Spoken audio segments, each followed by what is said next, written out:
टमाटर दादा का दिल भर आता है। वो उसे गले से लगा लेते हैं। घर के चूल्हे पर आज भी खाना बेटे की पसंद का बनता है। क्या पता वो अचानक आ जाए। टमाटर दादा अपनी पत्नी के जाने के बाद एकदम अकेले पड़ गए थे। टमाटर दादा हर पल अपनी पत्नी की यादों में डूबे रहते थे। इधर छोटा आलू, जो अपने पिता को सिर्फ तस्वीरों में देखता था, आज गांव की मिट्टी में उन्हीं की खुशबू तलाश रहा था। पड़ोस की गोभी काकी अक्सर आती हैं। वो जानती हैं कि अपनों का इंतजार कितना भारी होता है। वो बस भगवान से एक ही दुआ करते हैं, हे प्रभु, मेरे बुढ़ापे की लाठी को बस एक बार घर लौटा दे।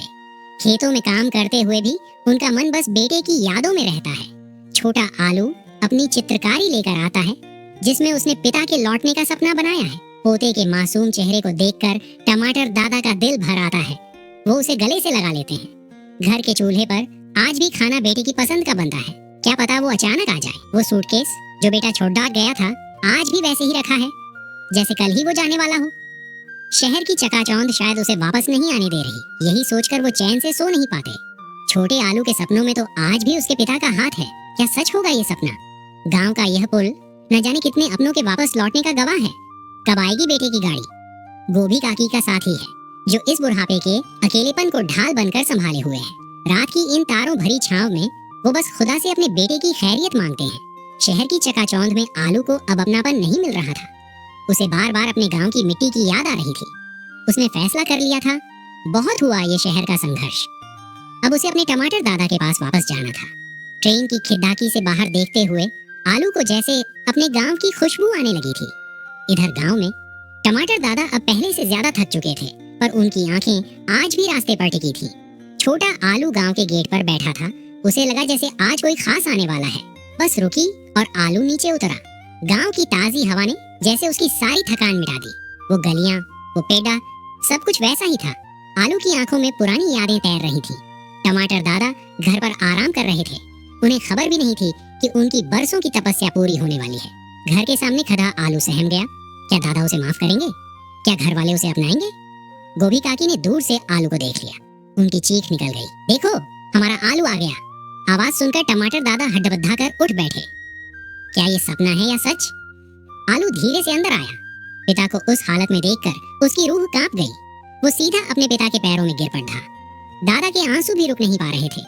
आज का दिन गांव के लिए एक त्योहार जैसा था। बबुआ घर वापस आ गया था।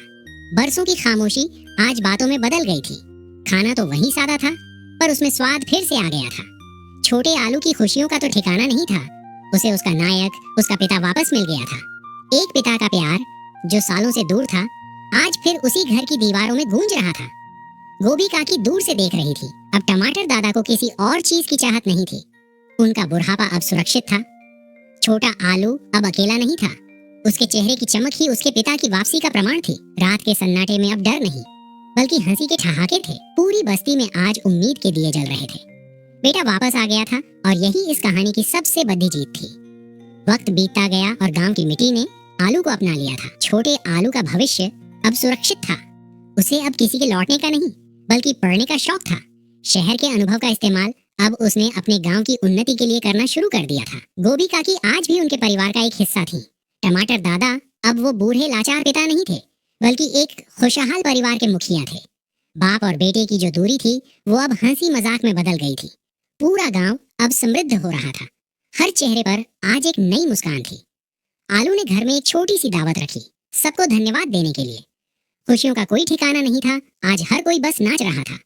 एक तस्वीर में कैद हो गया वो परिवार जो कभी टूटने की कगार पर था। सीख तो बहुत बड़ी थी, पर समझ बस इतनी सी थी। रिश्ते निभाने से ही बचते हैं, भागने से तो बस दूरियां बढ़ती हैं। अपने अपनों को छोड़ ढककर कहीं जाने की जरूरत नहीं। अगर प्यार हो तो मिट्टी भी सोना बन जाती है। अगर आपको यह कहानी दिल को छू गई हो तो हमारे चैनल को सब्सक्राइब जरूर करें।